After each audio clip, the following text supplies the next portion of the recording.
officers near the 5th precinct. The good news, no one was hurt.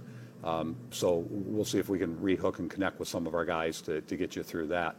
And there's this other big news on a national scale. Obviously, Minneapolis is the epicenter of all the anxiety following the murder of Mr. Floyd. But again, it's happening in all these different cities, and I think this kind of speaks to what's going on. It does. The Pentagon is taking the rare step of putting military police on alert to come here to Minneapolis. So that is really interesting.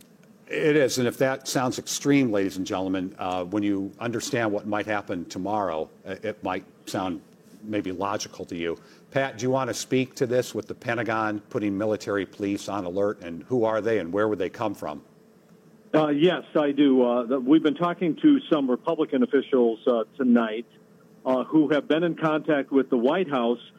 They tell us that President Trump has been monitoring the situation here in Minneapolis, all of the conflagration, the fires, the chaos, and the out of control, it appears, a lot of the chaos is happening, the violence in Minneapolis. So it appears now we can confirm, the Associated Press is reporting that the Pentagon is taking that step of activating military police to come to Minneapolis to try to restore order.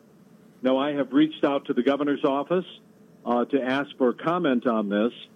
We don't know if the governor's office is involved in this, but I do know that there are high-level politicians here in Minnesota who have been in contact with the White House about this. Now, President Trump famously tweeted last night a very controversial tweet about how Minneapolis was having so much violence, and he said that he was prepared to take control of Minneapolis, in the president's words, and if the looting starts, the shooting starts, something that he was criticized heavily for suggesting that we would shoot looters here in Minneapolis.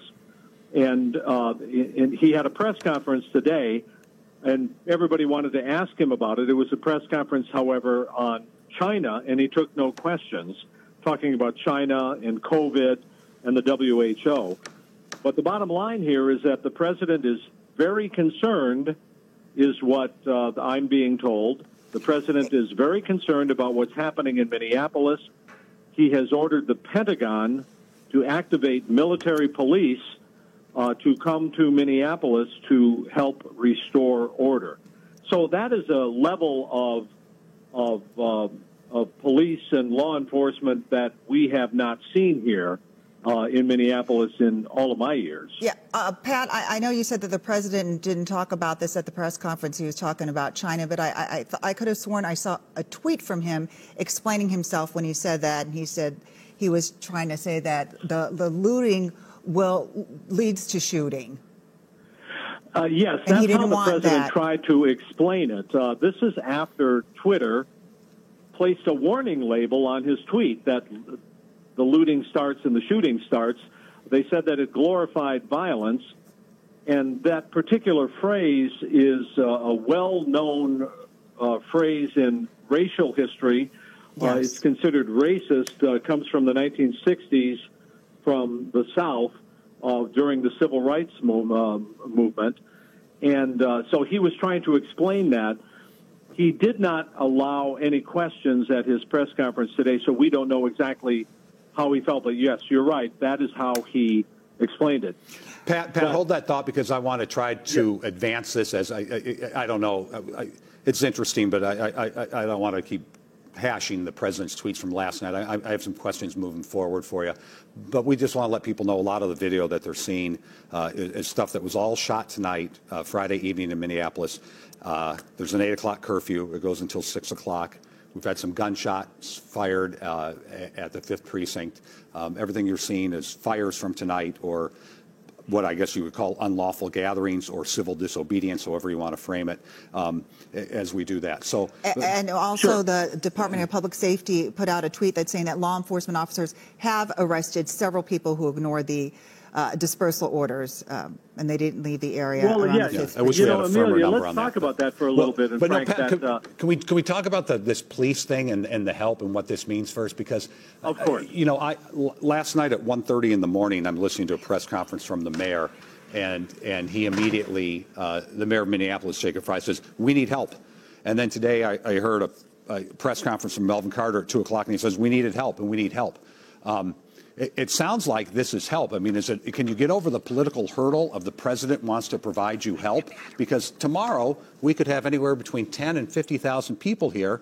And frankly, I think when I just talked to the Assistant Chief Tyner and I said, why aren't you getting to fires on time? He said, we had delay getting assistance from the Guard earlier in the evening. Is there any debate any longer that we need help? well, I think there is. Frank, actually. The question is, and it's a really good question that you're asking, if we cannot contain the violence with the National Guard, with the State Patrol, with all the local police and the mutual aid from all of the police departments around the state, and this is the great question that we have tonight, then how do we stop the violence? The question is President Trump calling for the military police, asking the Pentagon to activate military police to come to Minnesota with the cooperation of the governor, or because he thinks that's what's needed, even if the governor he has not consulted? We don't have an answer to that. I have reached out to the governor's office to ask. But, of course, Frank, that is the question. If we can't control it with what we have, what's next? Or what's the next level? Why haven't we arrested people who have defied the curfew that was imposed in the Twin Cities? So those are the questions that I think need answers from, and a lot of people are asking them. Well, we did have, like I said, we did have arrests, but we don't know the numbers yet either. And we don't know why they didn't enforce it at 8 o'clock. There were crowds all around. You're absolutely right. You're absolutely right. And I'm looking at the video, this great video that we're showing, and there are thousands of people. There are thousands of people out there. So if people are arrested, we don't know about that. We don't know that there are buses lined up to put people who are detained into the buses and take them away, because we don't see that. No, all we see is Pat, thousands of people. We did see a bus. Mike Max was over by the 5th Precinct, and that was where about 350 National Guard troops came in. Sure. And then there was a bus that did pull up. But we don't know how many. But we don't know, how, if they're in there or if they... What I do know is the Assistant Chief of Minneapolis says we couldn't go to fires because the areas weren't secured. And, last night one of the big deals was we're going to bring in the Guard so we can secure and at least get fire equipment in there. And he flat out said, there's a delay in getting help. We had problems earlier in the evening, and that's heartbreaking. And that's when it leads to Trayvon Ellis. I mean, telling us that he's extraordinarily disappointed because he had to be put on a list for a burning building. Stay with us, Pat, please. We want to get more perspective and bigger picture issues, but we want to go to Mike Max right now, see where he is and what he can share with us this evening at 12:26. Maxie.